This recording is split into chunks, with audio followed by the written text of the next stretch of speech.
Hello YouTube, this is the Alpha Hunter here, and thank you very much for watching this second video.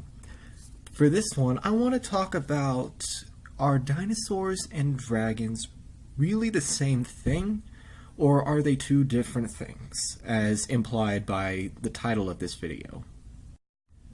I got the idea from this video from my volunteer time this past Tuesday.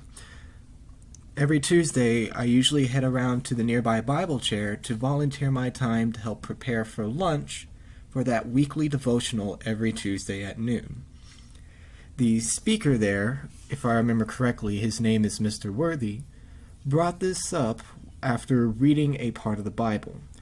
I don't remember exactly what part, but it mentioned something about dragons and how they're great beasts made by God. Some of you may be thinking I'm crazy or this guy is kind of crazy, because aren't dragons just mythological creatures, giant beasts with hard scales, expansive wings that cover plains, and fire that comes out of their mouth and burns anything that it touches? Well, what if we were actually wrong about thinking that? And he actually decided to give us a few bits of things to think about when we start discussing dragons.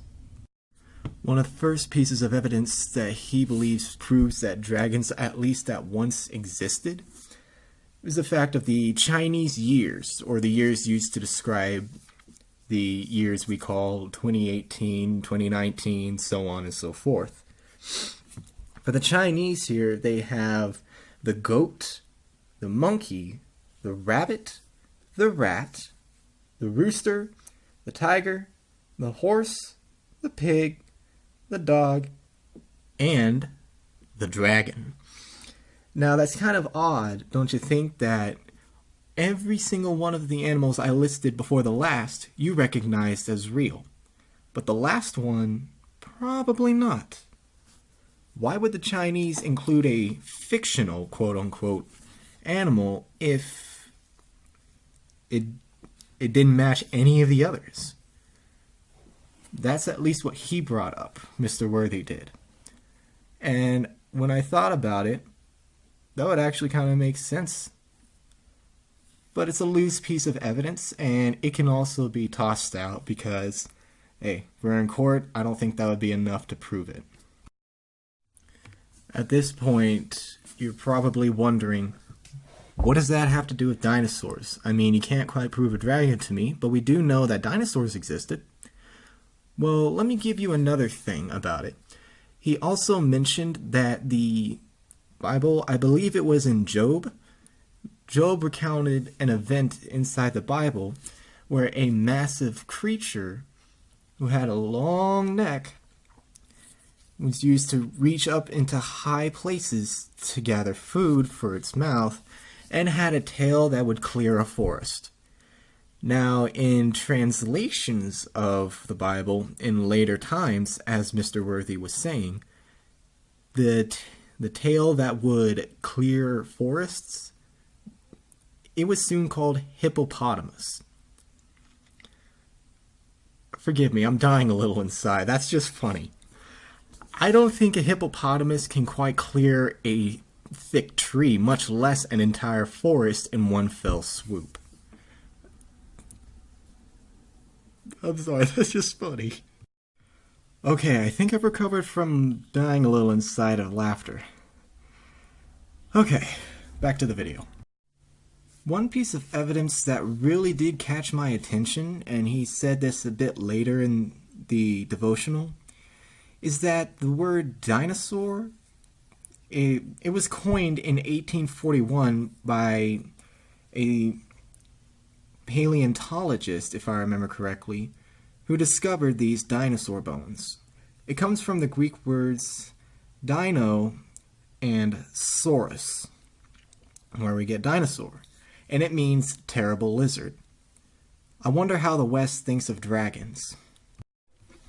After that note about dino and saurus, he mentioned that dragon has a similar meaning in Hebrew.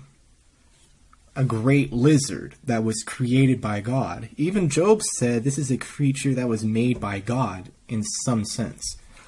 And to really think about it, how do we even get the concept of dragons?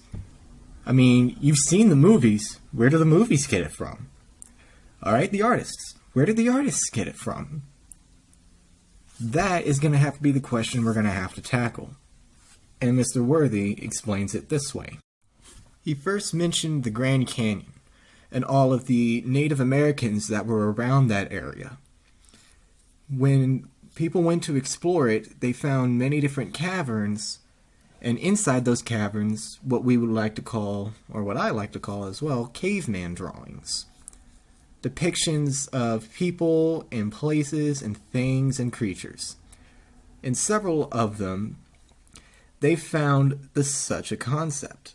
A great lizard with huge wings and scales with spikes on their backs looking down upon them, and boy, it looked like there was about to be a fight going on. And when I got to thinking about it, if dragons never existed, why would there be depictions? Ancient depictions, mind you, from Native Americans in this very country. You gotta have to think that there's gotta be a bit more to this dragon ideal than not. And so we also have to tackle another part. Science. Science tells us that 650 million or billion years ago, that is when the dinosaurs existed, while humans have only been around for only 1 million or billion. I don't quite remember the number. It's faded in my mind from when Mr. Worthy was talking about it. However, in the Depression era, as Mr. Worthy continued, a rancher was digging up part of his land and he found dinosaur tracks. Not only that, he also found human footprints in the same level, nearby each other. If science was correct, then this is a huge discrepancy. If this thing is correct, then science is wrong, and that humans and dinosaurs have seen each other. They have been together.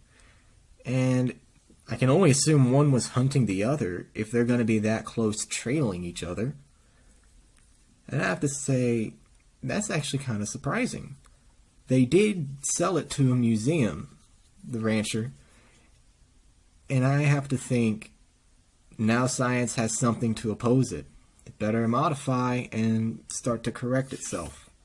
Humans and dinosaurs have seen each other. As mentioned before, dinosaur and dragon seemingly mean the same thing, but in two different languages.